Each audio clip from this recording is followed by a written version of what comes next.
Buenas tardes. Bien, vamos a continuar esta parte de la formación, que ya solo nos queda esta charla y dos más, y luego ya finalizamos, porque además nos pilla también el Puente de Mayo, en fin. Estamos con el tema de la culpa. Hoy es el segundo día sobre la culpa y luego tendremos, las dos últimas serán sobre el perdón, ¿sí? Ya habíamos hablado un poco, no voy a repetir porque hoy hay varias cositas que hablar. Yo os he puesto aquí en el folio que os han entregado y que también estará en las redes sociales también para que la gente pueda seguirlo. Una de las cosas que influye a la hora de la culpa también es la imagen de Dios que tenemos nosotros, ¿ya? Es decir, la idea que tenemos nosotros de Dios o que nos han enseñado, la idea que nos han enseñado de Dios, cómo ha influido para que yo tenga más o menos culpa, ¿sí? Recordemos que una imagen enferma de Dios, yo le llamo imagen enferma. ¿Qué sería para vosotros una imagen enferma de Dios? El Dios castigador, justiciero, el Dios exigente, lo ve todo, aquel Dios del ojo, ya un ojo que había, ¿no? Era como que te estaba viendo. Ya, yo me acuerdo, yo siempre, a algunos les hace gracia porque yo me acuerdo que mi madre siempre me decía, yo me portaba mal de niño, y entonces me decía mi madre, Dios todo lo ve. Y entonces yo cogía la manta en la cama y me tapaba.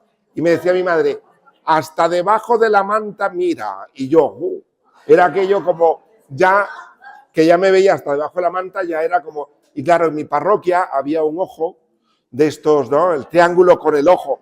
Y yo me imaginaba ese ojo que me veía, que me seguía, ¿no? Era un poco persecutorio aquello, ¿no? Yo creo que toda esta mentalidad, ¿no?, que a veces nos disponían de que Dios todo lo ve, lo vamos a ver en una lectura también de Teresita de Lisieux, que ella escribe muy curiosa, ¿no? Y es muy, sí. Luego está el Dios de Aristóteles que no ve nada, que solo se ve a sí mismo. Sí, también, pero para la culpa es más el que me mira y me señala, es el que me ve. Claro, hay diferentes imágenes de Dios, ¿no? Es cierto que a nivel filosófico, si pusiéramos aquí, yo siempre digo que cuando decimos en la iglesia, creo en un solo Dios, cuando decimos el credo, me gustaría detenerme en algún momento y preguntar en qué Dios cree cada uno, a ver si es cierto que creemos en un solo Dios. Porque a mí se me hace que unos creen en el que castiga, otros en el que no sé cuánto, otros en el que no ve nada, otros en fin.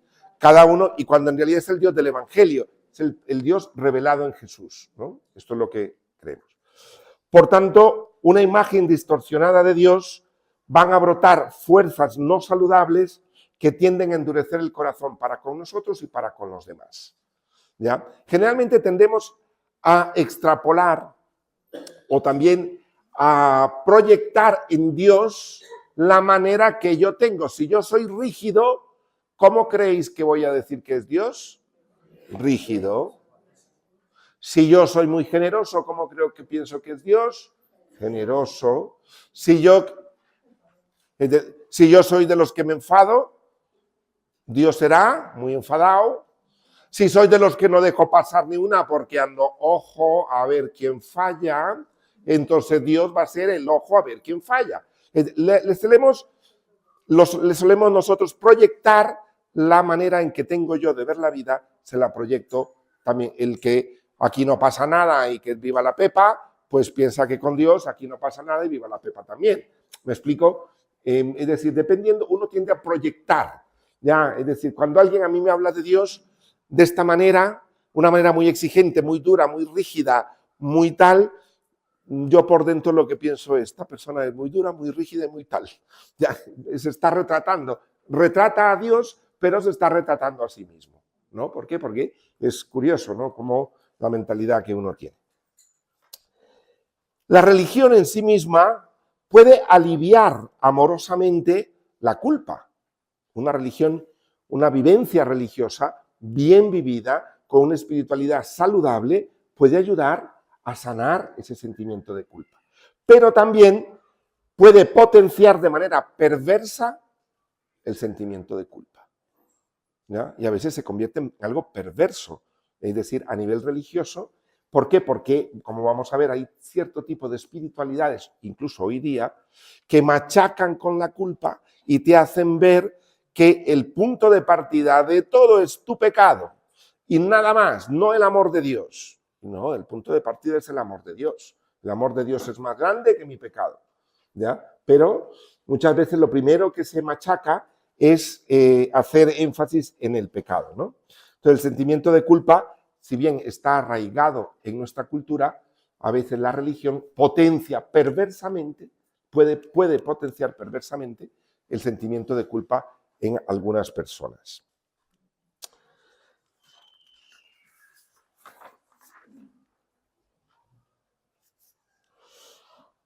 ¿Cómo me trate yo también? A nivel de la culpa, una cosa importante es cómo me trato yo cuando me siento culpable, así voy a tratar al otro cuando se siente culpable. Si os dais cuenta, uno proyecta muchísimo. ¿Cómo me trato yo? ¿No? Yo siempre digo, no me acuerdo si esto lo había dicho el otro día, pero yo siempre digo que todos andamos con una cubeta, un barreño, ¿ya? Lleno de cosas muy feas, ¿ya? Pongámosle barro, por no decir otras cosas, ¿ya? Y entonces, cuando uno ha cometido un error, se siente culpable, no lo ha hecho bien, falló, lo que sea, ¿qué hace uno antes de acostarse? Coge uno una cucharada, no, un buen tazón de eso, se lo echa encima y dice, tú no sirves, tú no puedes, hay que ver lo que hiciste, qué barbaridad, nuevamente con lo mismo, y te dejas negro, ¿o no? Uno se machaca a sí mismo. Si yo soy de los que hago eso, cuando veo que Federico falla, cojo del barreño mío y le digo, tú tampoco sirves, y le digo al otro, tú tampoco, y comienzo a salpicar a todo el mundo, porque a como me trato yo, así voy a tratar a los demás. Si yo soy misericordioso conmigo, si yo tengo paciencia conmigo, si me sé reír de mis defectos, y me pongo delante de la compasión de Dios, voy a aprender a poner humor en aquello que el otro falla, voy a ser misericordioso con cuando el otro falla y lo voy a poner delante del amor misericordioso. Reírse de los propios defectos y de las propias cosas es muy importante. Hay un refrán que a mí me gusta mucho que dice, o una bienaventuranza, mejor dicho, dice, bienaventurados los que se ríen de sí mismos porque nunca le faltarán motivos. Ya, sí. Tener un humor para con uno mismo y reírse de mi equivocación, de hay que ver la metedura de pata que hice, esto es importantísimo, poner humor en la vida. Ya, hay algunos que vamos como un corsé así por la vida y dice uno, qué pena, qué triste, porque con Jesús uno no anda con corsés, ¿ya? Con Jesús uno anda holgado en su misericordia y su ternura y su amor, ¿ya? Así anda uno. Entonces, a como uno trata a los demás, como uno se trata a sí mismo, así trata a los demás. Luego, otra cosa que en el tema de la culpa es importante es el famoso examen de conciencia. El examen de conciencia, para mucha gente, se convierte a veces en una tortura. ¿Ya? ¿Por qué? Porque es repasar, pero bien repasado, los pecados que uno ha cometido y repasarlo, y como la Iglesia dice, con dolor de no sé cuánto de mis pecados, con no sé cuánto, y con dolor de corazón, con no sé cuánto, con verdadero arrepentimiento, bueno, es como un ritual un poco amoroso, ¿ya? En donde durante una tradición larga de la parte espiritual o religiosa se convirtió en una tortura china, ¿no? Es decir, que era una cosa muy dura. Cuando en realidad el examen de conciencia existe en todas las religiones, no solo en la cristiana, existe en todas. Se le llama de diferente manera, pero es una introspección de cómo estoy llevando yo las cosas hasta ahora. Detenerme, mirarme, pero mirarse amoroso. Y esto es lo que tiene que ser en nosotros, porque yo me pongo delante del Padre amoroso, de la Madre amorosa, ese Dios que me ama, me pongo delante de Él y es simplemente, mira, Señor, aquí estoy, pero mirarme amorosamente a mí. Ahora, Si yo me fustigo, hasta ahí hemos llegado, ¿ya? Hasta ahí hemos... ¿Qué hizo cuando pone el ejemplo del hijo pródigo? Se fustigaba. Cuando llegue le diré, Padre, he pecado contra el cielo y contra ti, ya no merezco llamarme hijo tuyo. Trátame como uno de tus peores empleados, que no sé cuál. Todo eso lo rumió, ¿quién? El hijo. Cuando llega, el papá ni siquiera le da la oportunidad de decir casi todo eso. Dice, lo abrazó, le ofreció una fiesta, mató el cordero cebado, todo. Le puso un anillo, sandalias en los pies, una túnica nueva, le cambia todo, ¿ya? Es decir, porque ese es el amor de Dios. Pero a veces nos tratamos de otra manera. Entonces Dios nos sigue amando aún con todo y nuestros fallos. Por tanto, a veces pensamos nosotros, porque tener una imagen de un Dios terrible se nos traduce en una religiosidad aterradora que nos lleva a ser tremendamente duros con nosotros y con los demás.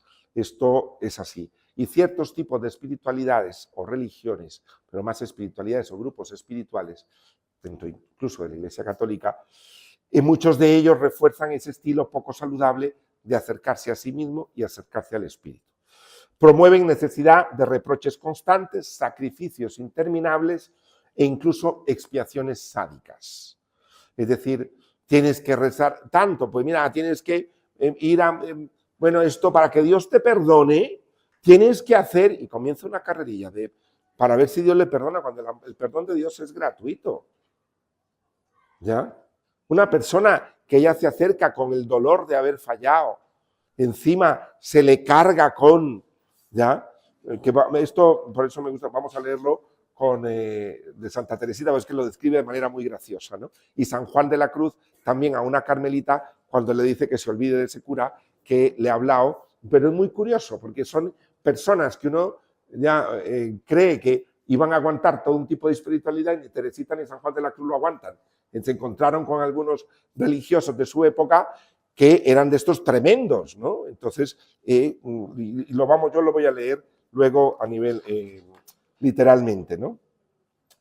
¿Qué genera todo esto? Cuando uno hace un examen de conciencia o se encuentra con un confesor o con un acompañante espiritual que te machaca, ¿ya? O te influye mucho en este aspecto de la culpa, ¿ya? Tristeza en el alma.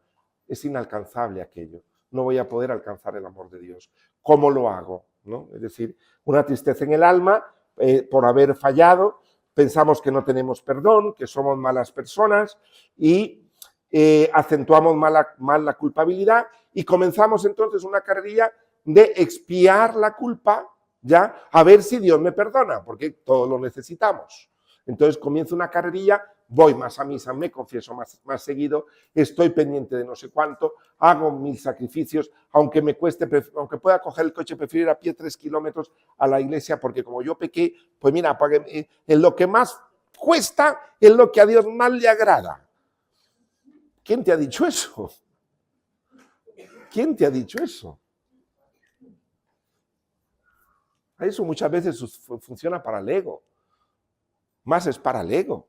El ego es el que, ya, me ha costado mucho, ahora sí. ¿Qué pasa? Uno viene y le pasa la factura al Señor, porque hombre, ya me ha costado bastante como para que ahora tú dude yo dentro de mí si me perdonas o no. Cuando yo ya he pagado aquí el triple de esta, que he estado sentada ahí rezando y te pedí una vez perdón y yo llevo aquí viniendo 8 días seguidos. Este tipo de trueques que hacemos con Dios, y esto más va entristeciendo el alma, ¿no? Mucha gente de esta parte, el punto de partida es como que el ser humano es malo por naturaleza y por tanto tiene que ver cómo se gana la bondad de Dios y el perdón. Cuando el ser humano no es malo por naturaleza, sino que es bueno por naturaleza. Esto lo dice el Yucat, que es el catecismo que se hizo para la Jornada Mundial de la Juventud, y lo habla, ¿no? Y dice que la materia prima de lo creado es precisamente la bondad. Dice, aunque el resto se haya estropeado, el núcleo central de la persona es bondad. ¿Ya? Dice, aunque alrededor todo se haya estropeado. Es decir, pero llevamos la materia prima, somos bondad por naturaleza. ¿ya? Como pensemos que aquí estamos en un mundo lleno de gente mala, pues es que no hay dónde tirar el hilo. ¿De dónde nos vamos a convertir si no hay de dónde tirar? Tiene que haber una parte buena. El núcleo es el bueno. Ahí está, la bondad. Se ha estropeado en la vida, sí, por muchas razones, ¿ya? Pero tenemos un núcleo bueno para volver a recomenzar. Ese es el recomienzo que siempre el Señor lo va a permitir en nosotros. ¿Qué pasa con esto? Cuando uno se pone delante de un Dios terrible, con una espiritualidad terrible, con ser tan exigente, comienza lo que se llama, no sé si conocéis vosotros a Pelagio, que era el pelagianismo, ¿ya? Que este era un monje que lo que llegó a decir era, bueno, todo ayuda, porque este era un monje irlandés que era alto, fuerte y guapo, o sea, tenía él como méritos físicos, ¿ya? Que vino a decir que no se necesitaba la gracia especial para recibir la salvación eterna, sencillamente porque Dios ya nos había dotado a todos con suficientes facultades para que nosotros mismos, por nuestro esfuerzo, lográramos ganar el cielo. Es decir, tú puedes ganarte el cielo con tu esfuerzo. Si no lo haces es porque no quieres. ¿Os suena esto? ¿Todavía se escucha? Eso se llama herejía y es pelagianismo, aunque lo diga un cura. Aunque escuchéis a un cura hablando de eso, eso se llama herejía.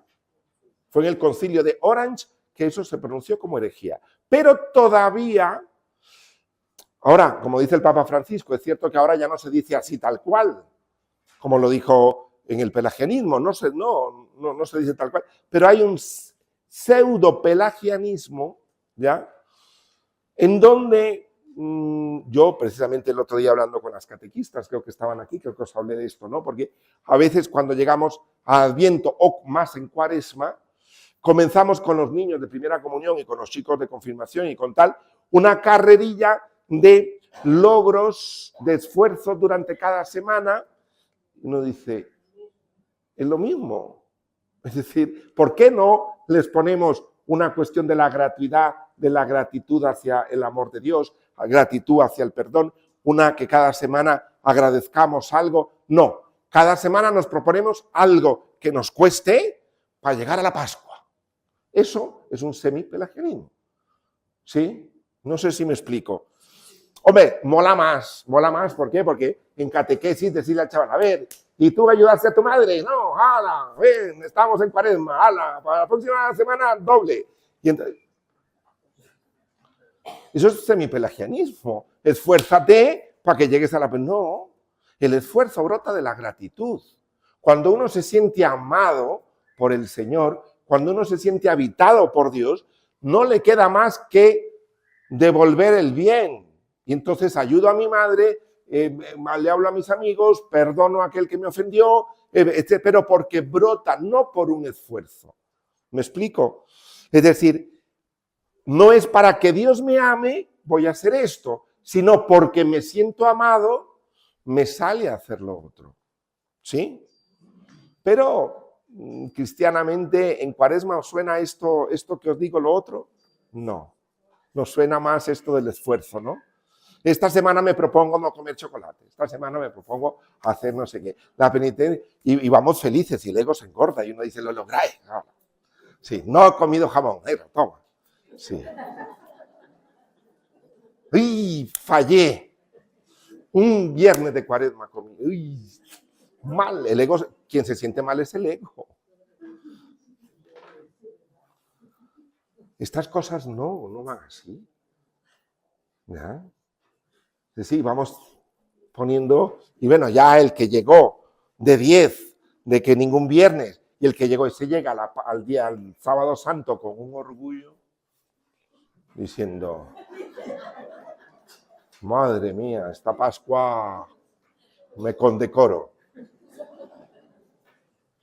Y tarda uno en decir eso cuando, pumba, algo sucede que el Espíritu te hace sentir la humildad de decir, chaval, eres ser humano. No depende de ti, mi amor es gratis. Pero es que a veces, por ejemplo, tienes que sacrificarte, tienes que hacer penitencia, tienes una serie de...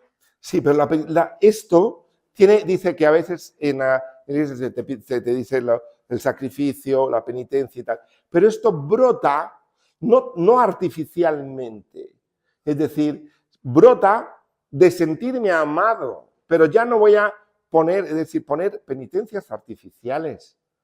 Es necesario, cuando en realidad, si estás cuidando a un enfermo, cuídalo con amor. ¿Para qué te vas a imponer más penitencia de tengo que rezar el rosario de pie sin moverme? Dice uno, ¿a Dios para qué le sirve eso? Es decir, eso es una parte estoica, una parte muy sin alma, me explico, es decir, hay cosas que si brotan del amor, la ascesis es una palabra griega que la metieron en el San Pablo, que es la parte ascética, que es el entrenamiento del deportista, que eran para las Olimpiadas, justo ahora que van a ver, el entrenamiento del deportista para alcanzar un objetivo. ¿Ya? Era el machaque que se hace un deportista, todos los días en el entrenamiento se entrenaba machacándose. ¿Para qué? Para alcanzar un objetivo. Cuando hablamos de ascesis espiritual o de ascesis cristiana, es decir, el esfuerzo, vamos a hacer cosas que nos cuesten, pero ¿cuál es el objetivo? Ser más humano, parecerme más a Dios. Ese esfuerzo que tú haces, ese rosario de pie, ¿te hace más humano? Ese apretarte el corsé, ¿te hace más humano? ¿Me explico? ¿Te hace más semejante a Dios? Este es el objetivo cristiano. Al final tiene que ver con una parte patológica que tiene que ver con la parte masoquista.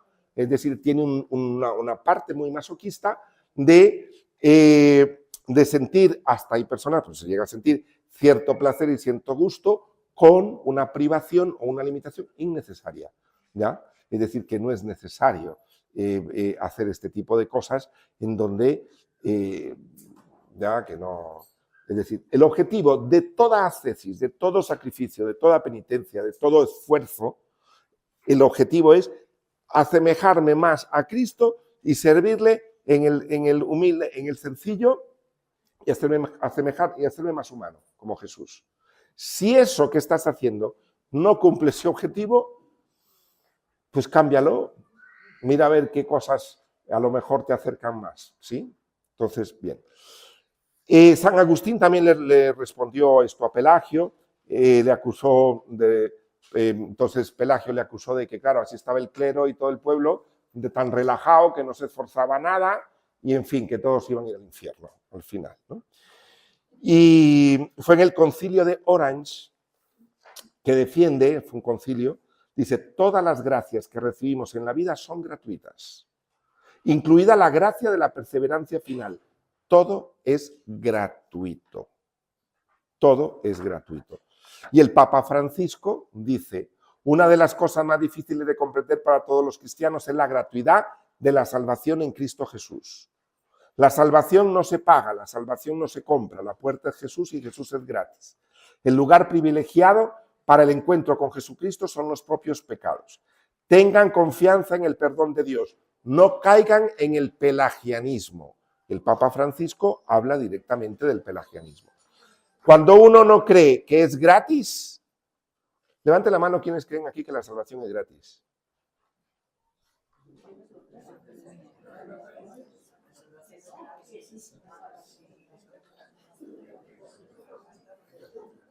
Bueno, más vale que esto tocando el tema, porque... A ver, repetimos la pregunta. Por si acaso, creo que no estabais atentos, supongo. Vamos a ver. ¿Quién cree que la salvación en Cristo Jesús es gratuita? Bueno, menos mal que la mayoría. Y a todo esto creo que le vais a dar, hoy muchos no duermen dándole la vuelta diciendo, ¿cómo será esto que es gratuita? Pero ¿y cómo se come esto, no? Bueno, ahí os lo dejo, lo dice el Papa Francisco, Jesucristo es gratuito. La gratuidad es de las... Entonces, no es que, bueno, entonces ahora como es gratis, como ya... No, ¿por qué? Porque precisamente delante de tanto amor gratuito, ¿qué puede hacer uno? Señor, ¿y qué puedo hacer yo?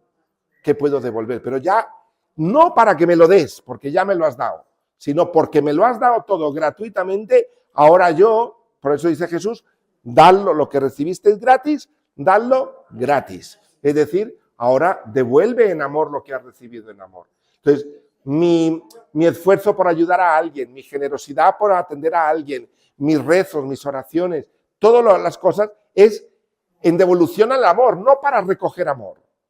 Porque ya el amor me lo han dado y es gratuito. ¿Sí? Esto de la gratuidad es muy difícil, aunque lo hayamos dicho nosotros ahora, que sí, que es gratis, dale una vuelta y hablaremos. Hay un libro muy bello, muy bonito, que es de Vicente Borragán, si alguien lo quiere comprar, a mí me ayudó muchísimo. Bueno, no sé si está y tal, pero se llama La gratuidad. El tema de la gratuidad, y si no está también Todo es gracia, que también va por ahí, y luego tiene otro también sobre la gratuidad, tiene 3 libros sobre la gratuidad, es precioso. Es decir, cómo se da a entender de cómo Dios es gratis y cómo nos han hecho entender de que no.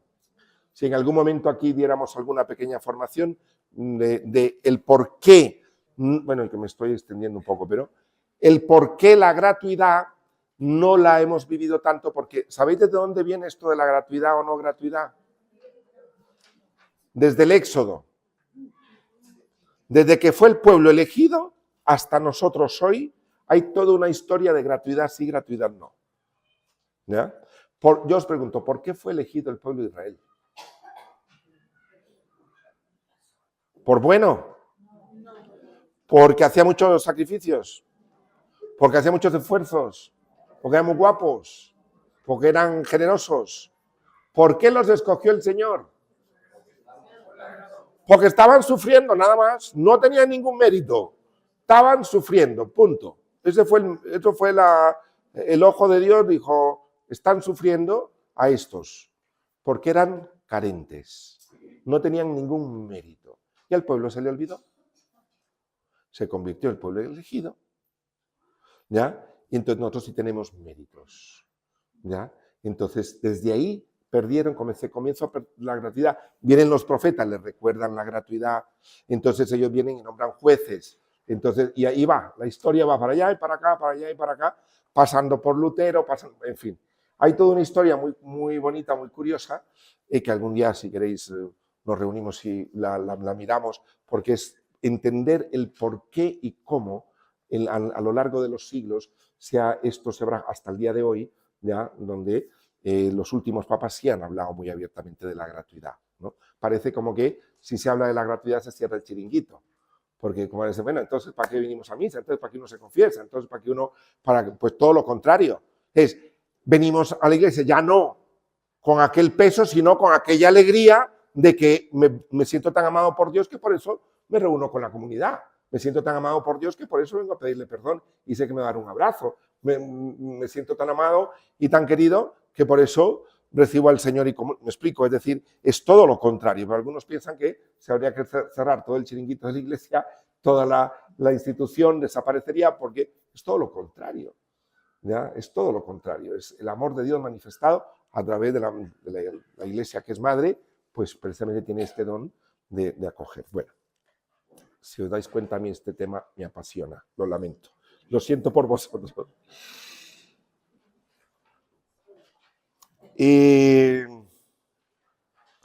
Bueno, como os decía, las prácticas penitenciales o todo esto son momentos de introspección, de observación, de sentir y pensar y hacer también, que es importante para cada uno de nosotros poderlo mirar, ¿no? Bueno, ahora, por el tiempo que nos queda, como nos quedan algunas cosas por ver, vamos a hablar un poquito de la mentalidad escrupulosa. Esto de los escrúpulos tiene que ver mucho también con la culpa. Hay personas que padecen de la mentalidad escrupulosa y lo que piensan es que les preocupa tener dudas de fe, les preocupa estar mal con Dios, les preocupa las cosas de la religión, les preocupa. No tienen un problema religioso ni espiritual.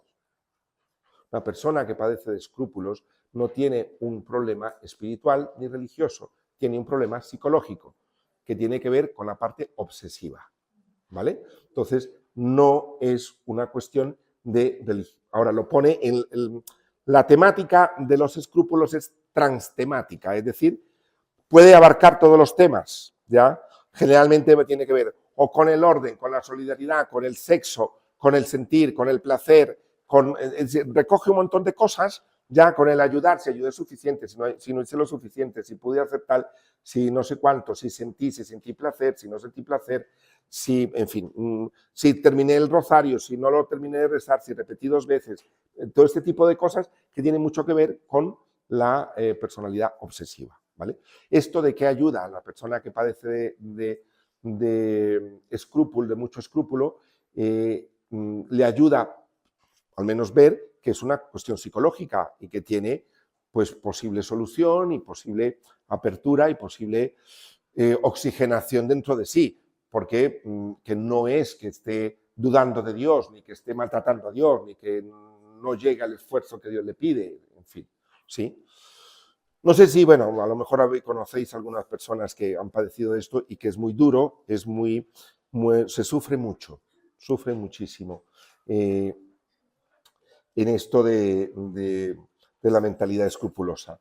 Es curioso que la palabra escrúpulos en latín significa piedrecilla pequeña, una piedrecilla, la chinita en el zapato, para entendernos así de pasillo, la chinita en el zapato. Es decir, es algo muy pequeñito, pero que claro, una piedrecilla en el zapato te deja andar, no mucho, y te fastidia el camino y uno dice, se la saca uno del zapato y dice, esto era lo que a mí me estaba... Sí, era algo muy pequeño, pero no te deja caminar. A nivel espiritual, el que padece mucho escrúpulo es algo muy pequeño, se fija en eso y se centra en un tema que es algo, mirando la globalidad cristiana, es algo pequeño o solo es una parte, pero se centra ahí y no le deja caminar, no le deja mirar el resto, que tiene bondad también en otras cosas. No, parece que se centra en eso. Es la piedrecilla en el zapato. ¿Sí? Es cierto, aquí diferenciar un poquito de la palabra, a veces decimos, esta persona no tiene escrúpulos. ¿Ya? Entonces, una cosa es este nivel de escrúpulo, es decir, hombre, que sienta dolor y quiera reparar el daño, que era lo que hablábamos anteriormente, el escrúpulo sirve para eso. Ya, esta persona no tiene escrúpulos, lo hizo sin escrúpulos. No tienes escrúpulos, parece que no tienes escrúpulos, le decimos a la gente, ¿no? Esta es una parte, ¿vale? Pero no nos referimos a esto, nos referimos a la parte aplicada a lo espiritual que no es fecunda, ¿ya? La parte que no es puntual, sino que es recurrente en las personas que andan preguntando constantemente y constatando si lo hicieron bien o lo hicieron mal, ¿ya? Entonces, generalmente este tipo de personas buscan o hacen ronda de confesores o de directores espirituales o de amigos y le cuentan lo que hicieron y entonces van recolectando opiniones. Este me dijo que no, este me dijo que más o menos, aquel me dijo que sí, este fue muy estricto, a lo mejor me quedo con este, pero no, aquel. Y entonces comienza y hace un recorrido por 5 o 6, ¿ya? ¿Por qué? Porque el que le dijo que no había ningún problema, el que le dijo que era mucho problema, le puso peor. El que le dijo que más o menos, ese es que no se decide. Y entonces, nada le va a satisfacer, ¿ya? Entonces, como veremos, una de las cosas que es importante es, si tienes un confesor, ten un solo confesor, ¿ya? Un acompañante espiritual, ten solo uno. Hay gente que, yo conozco a una persona que tiene 5 directores espirituales, no confesores, directores espirituales, 5. Y a veces te lo cuenta. Y son gente joven, ¿eh? Son gente joven. Pero te lo cuenta. Ay, me dijo fulanito no sé cuánto, el otro día estuve no sé dónde, el otro día fui no sé qué, por cierto, nadie no sé cuánto. A ver, mira, te quería preguntar a ti, si uno dice, vale, sí, ya que no, es decir, como que recolectan un poco de opiniones para tener como lo mejor de cada casa, pero no se quedan con nada porque al final, es decir, que ellos son los que tienen la última palabra, ¿no? Entonces, es muy curioso.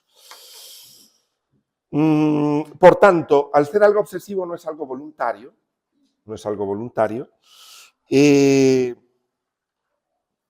verdad aman a Dios y sus dudas recurrentes no atentan contra la gratuidad de Dios. Es decir, aquí nunca lo pongamos cuando escuchéis a alguien, o si hubiera alguien aquí con esta mentalidad escrupulosa, o tenemos a alguien conocido, nunca le señalemos, nunca le hagamos sentir como más culpable, porque es peor. Ya, es decir, es todo lo contrario, que pueda vivir la gratuidad del amor de Dios, que se pueda sentir libre, que pueda ir quitando esos pensamientos recurrentes, que pueda ir sintiéndose con más paz, menos sufrimiento. ¿Por qué? Porque si no, a veces hay acompañantes o directores espirituales que, dándoles consejos, les exigen más. Y al exigir, sí, mire usted, porque hay gente que se confiesa cada 4 días, cada 8 días, entonces sí, mire, pero si usted sigue así, cada 4 días debería comer. Y claro, esto lo que hace es reforzar la parte obsesiva. ¿Ya? Todo lo contrario, espacie los tiempos de confesión. Para esta persona es importante espaciarlos. ¿Ya? A lo mejor para otra no, pero espaciar los tiempos de confesión es importante. ¿Ya? Como una persona, uno le diga, tiene que confesarte cada 15 días. ¿No? Peor todavía, no, mire usted, deje mes y medio, 2 meses. Y si me pasa, no pasa nada. Para eso está en la misa, donde usted dice, pido perdón al Señor por mis pecados. Que comience a confiar. Porque es curioso que es la piedrecilla en el zapato y cómo describe los salmos a Jesús. Como la roca firme. Una piedrecilla y una roca firme. La roca en quien me acojo, la roca que me salva. Es una roca redondeada por su amor.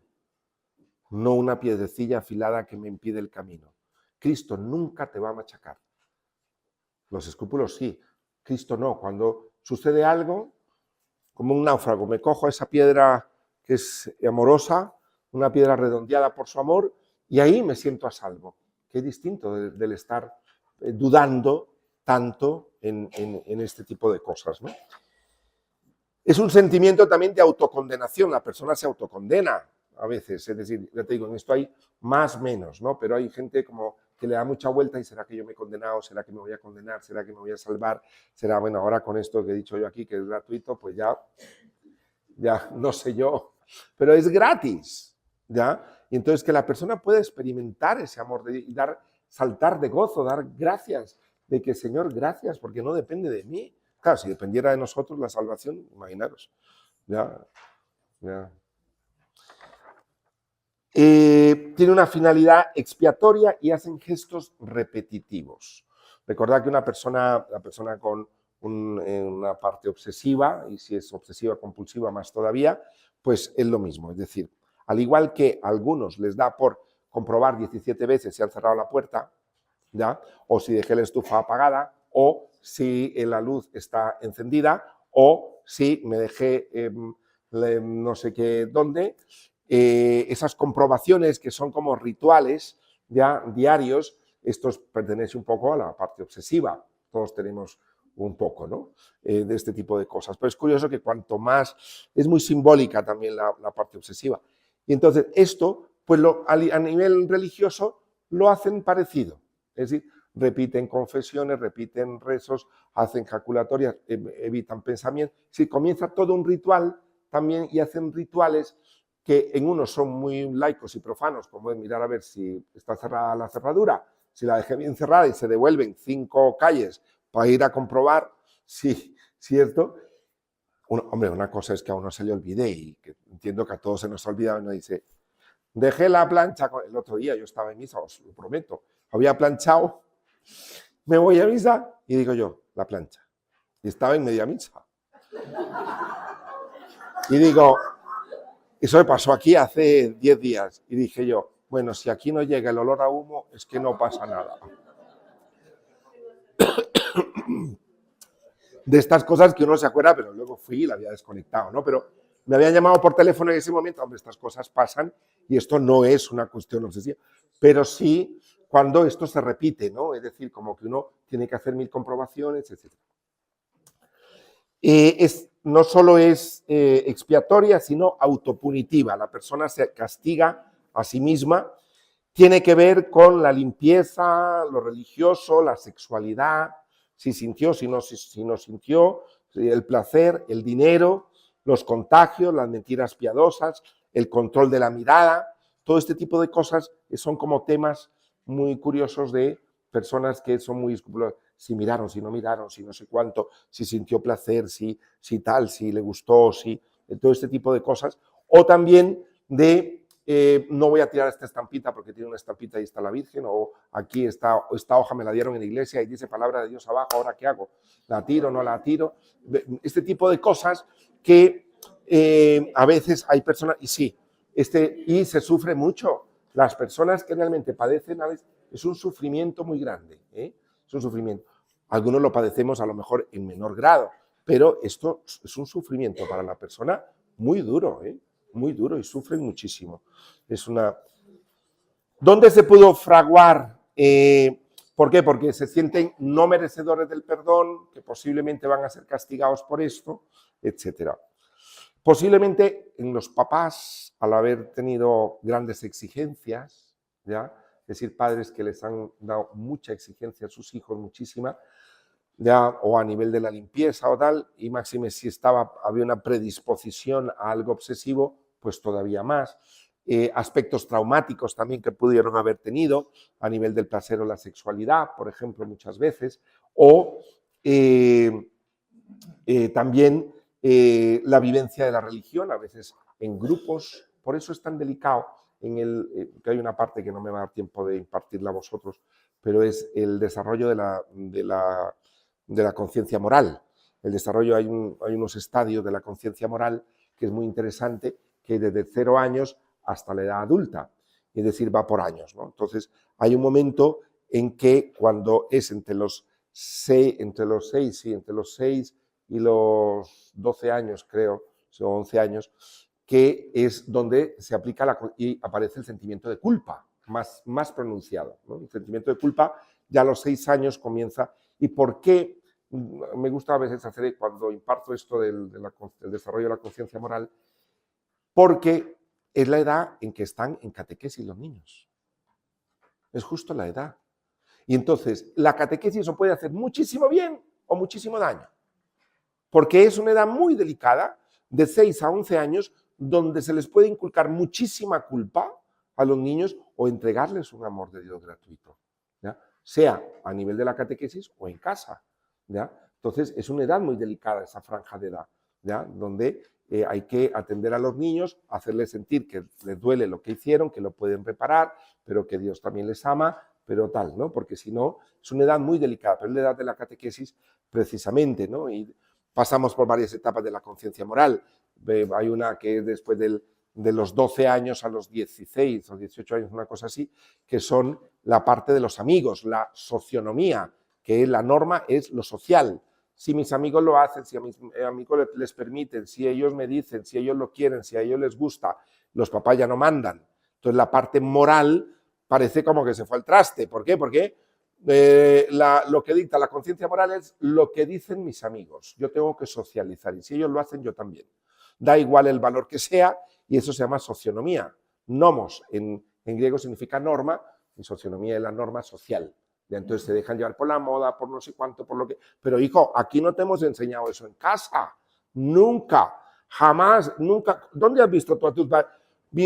Ahora, eso se usa ahora, eso se lleva. Si tú porque eres un... Ahora que no, que todo eso... ¿Por qué? Porque la norma está fuera, ¿no? Entonces, ¿qué pasa? Que esto son varios estadios que uno tiene que ir pasándolos todos.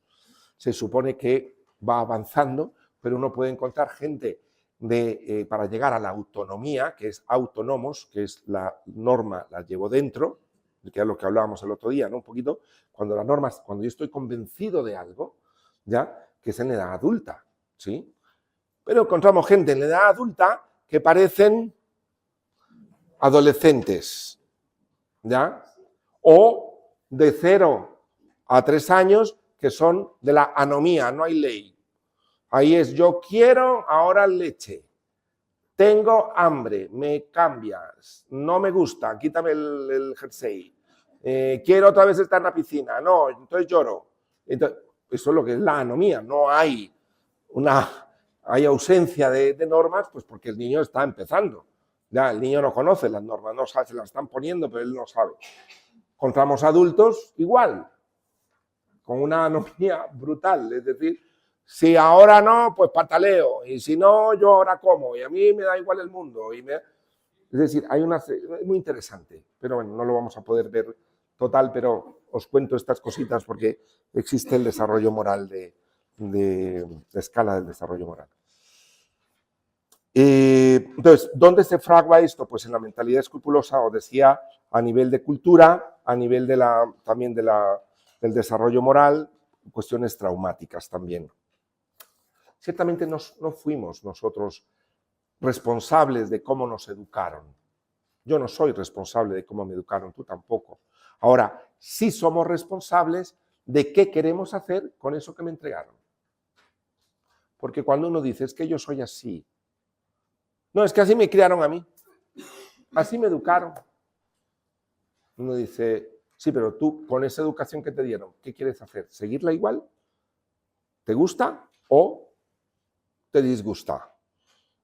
No, no todo, a mí hay cosas que no me gustan. Bueno, pues eso que no te gusta, quisieras cambiarlo, porque uno puede, yo no fui responsable de cómo me educaron, pero sí de lo que con esa educación quiero hacer de ahora en adelante.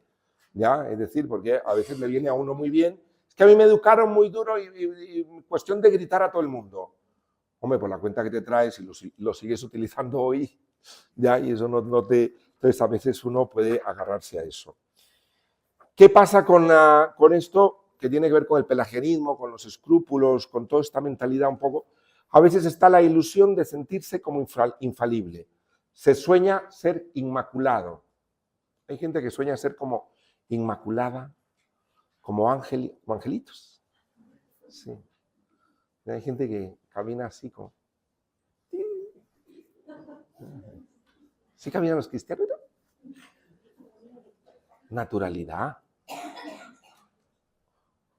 Naturalidad. En el Carmelo se vivía con naturalidad. En los frailes vivían con naturalidad. Es más, le decían a las monjas que espabilaron. Naturalidad. ¿Ya? Es decir, para vivir la espiritualidad, no nos ilusionemos en sentirnos como infalibles o ser inmaculados. No lo vamos a llegar a hacer. También hay gente que ve pecado en todas partes, ¿no? Y que eso le hace sentir, se defrauda a sí misma porque nunca lo alcanza. Y ahí desconfía de todos, se enfada consigo mismo porque no lo logra, porque no pudo, porque hoy alcanzó 2 peldaños, pero bajó 3 y estos llegan donde el acompañante espiritual a decirle que se sienten fatal. A mí cuando alguien me llega y me dice, mire, es que cometí, le digo, bendita culpa que mereció tan redentor, le digo, enhorabuena, le digo, bienvenido al club de los humanos. Porque, así somos caminantes, ¿no? Bienvenido al club. Es decir, parece como que es difícil, ¿no? Luego la gente se decepciona, se defrauda de sí misma y se condena a sí misma y vuelta otra vez a empezar con los actos de penitencia para volver a ver si los alcanza. ¿Os dais cuenta que es una pescadilla que se muerde la cola porque no hemos acogido el amor de Dios como tal, ¿no? Generalmente estas personas hacen blanco-negro, lo miran como blanco-negro. Y bueno, ya para terminar, porque sí me gustaría que escucháramos esto de Teresa de Lisieux, os lo voy a leer, ¿vale? No lo tenéis ahí, pero os lo voy a leer porque dice, el año que siguió a mi primera comunión, imaginaros, la primera comunión de Teresita, de mi primera comunión transcurrió casi todo él sin pruebas interiores para mi alma, pero durante el retiro para la segunda comunión me vi asaltada por la terrible enfermedad de los escrúpulos. Hay que pasar por ese martirio para saber lo que es. Imposible decir lo que sufrí durante 1 año y medio. Eso los padeció Teresita de Lisieux. Al igual que ella, lo padeció Santa Juana de Chantal, San Buenaventura, San Alfonso María de Ligorio, San Juan de la Cruz, Ignacio de Loyola. Es decir, que esto, si lo han padecido los santos, fue bastante común. No nos preocupemos. Dice, todos mis pensamientos y acciones, aun los más sencillos, se me convertían en motivo de turbación. La única forma de recuperar la paz era contárselo a María, mi hermana, lo cual me costaba mucho pues me creía obligada a decirle hasta los pensamientos más extravagantes que tenía incluso acerca de ella. En cuanto soltaba mi carga, disfrutaba un momento de paz, pero esa paz pasaba como un relámpago y enseguida volvía otra vez el martirio. En un famoso cuaderno que tenía ella escribe Teresita: el señor Abad nos ha hablado, ya estando en el Carmelo, nos ha hablado de la muerte. Esto es lo que quería llegar. Y nos ha dicho que no había manera de hacernos ilusiones, que era segurísimo que teníamos todos que morir y que quizá habría alguna que incluso esa noche no terminara el retiro. O sea, el señor Abad nos representó las torturas que sufren en el infierno. Nos ha dicho que de nuestra primera comunión iba a depender que fuéramos al cielo o al infierno. El señor Abad no nos ha hablado de la primera comunión sacrílega. Nos ha dicho cosas que me han dado terror y miedo. Ella lo dejó escrito esto. Lo que dijo el señor Abad era espantoso. Dice, nos ha pintado en otro retiro el estado de un alma en un pecado mortal y cuánto la odia Dios. Ante semejante predicación no es extraño en lo que la gente, obviamente, pues no se acercara a comulgar. Antiguamente la gente no se acercaba.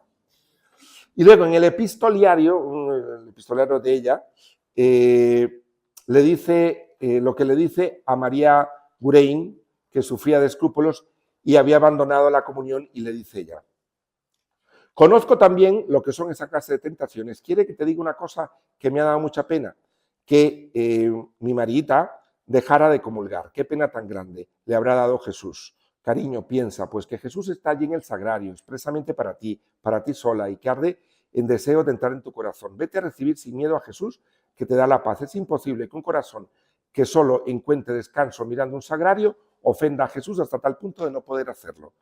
Lo que ofende a Jesús, lo que hiere a su corazón, es la falta de confianza.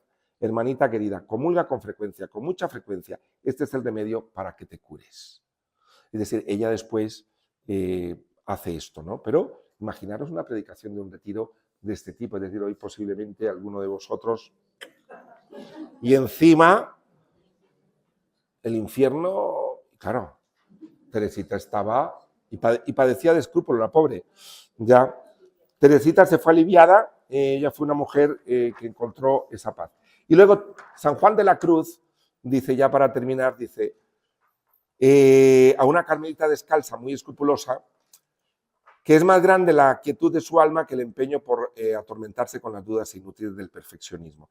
Y entonces la monja le dice que ella es que se confiesa constantemente y tiene que decir todo, porque todo de punta a punta, y que el confesor también se lo exige, y que ¿qué hace? Eso le dice San Juan de la Cruz.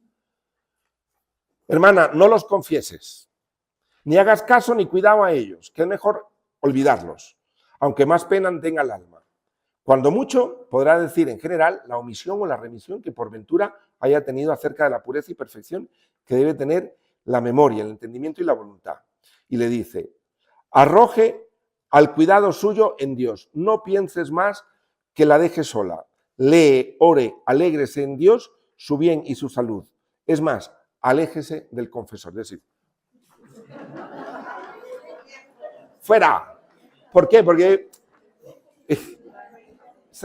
eran muy sensatos. Es decir, tenían San Juan de la Cruz había experimentado un amor de Dios tan grande, ya que claro, te quedaba asustado. Teresita de Lisieux. Es decir, que con este tipo de predicaciones, por eso decía, que yo no juzgo, yo entiendo que eran la época, el tiempo y tal, ¿no? Pero ha derivado en espiritualidades enfermizas, ya que lo que hacen es neurotizar a muchas personas y tal. Entonces ya vimos la culpa, ¿para qué servía? ¿Es útil? Sí.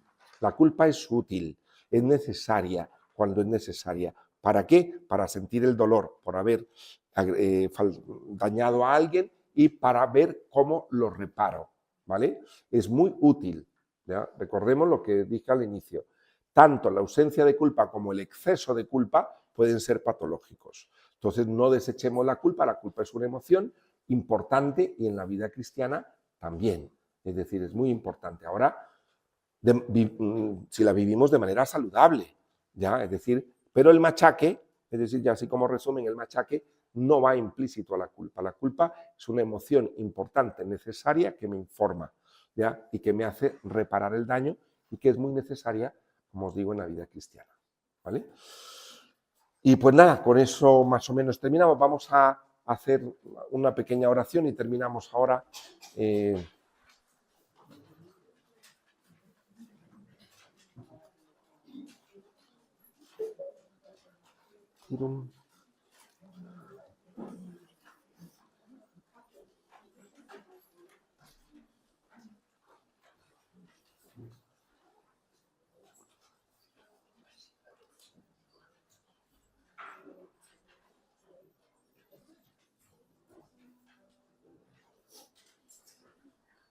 Vamos a cerrar nuestros ojos un momentito.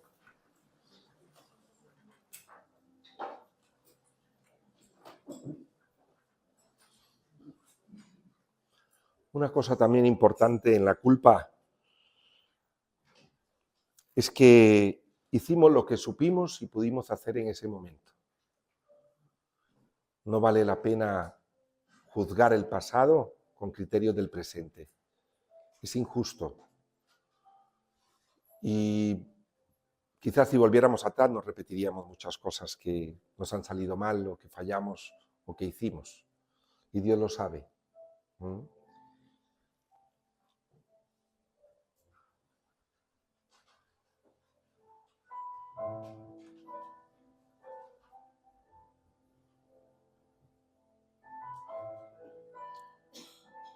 Señor Jesús, hoy te damos gracias en esta tarde.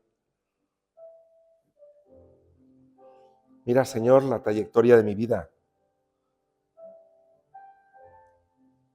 Quizá me hubiera gustado presentarme delante de ti de otra manera.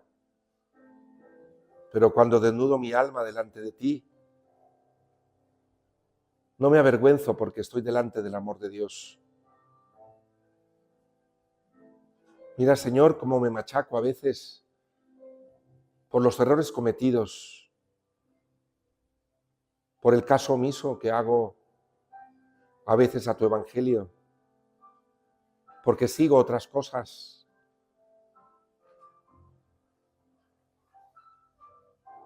Señor Jesús, qué bello saber que la salvación es gratuita y que por estar inundados de tu amor podemos, Señor, regresar cada vez que podemos a tu abrazo. Como al hijo pródigo no nos reprochas nada. Jesús, si he hecho daño, ayúdame a reparar, aunque sea simbólicamente si no puedo hacerlo.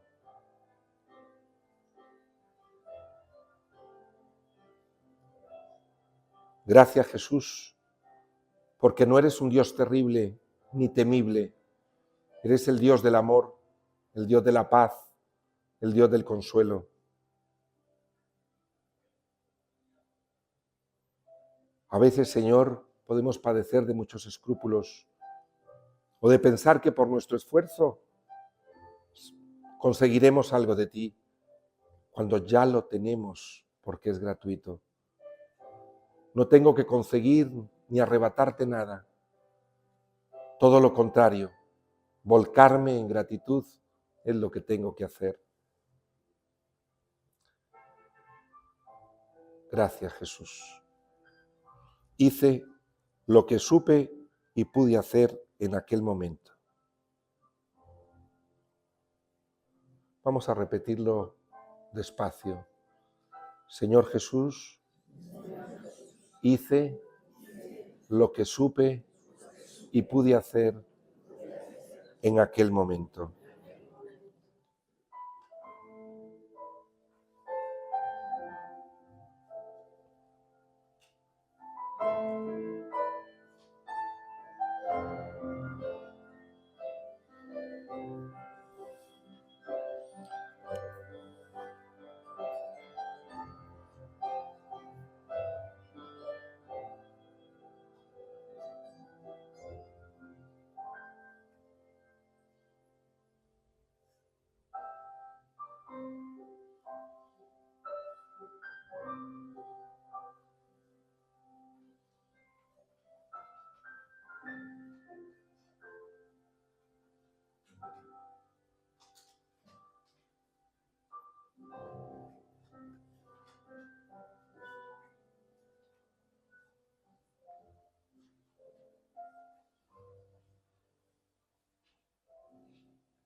Gloria al Padre, al Hijo y al Espíritu Santo, como en el principio, ahora y siempre, por los siglos de los siglos. Amén. Bien, terminamos con esto, esta etapa, dentro de 15 días, ¿no? Creo que sí, no nos toca, sí, que sería, hoy estamos, el día 7 de mayo. Nos vemos ya para hablar sobre también el perdón. Que tengáis buena noche.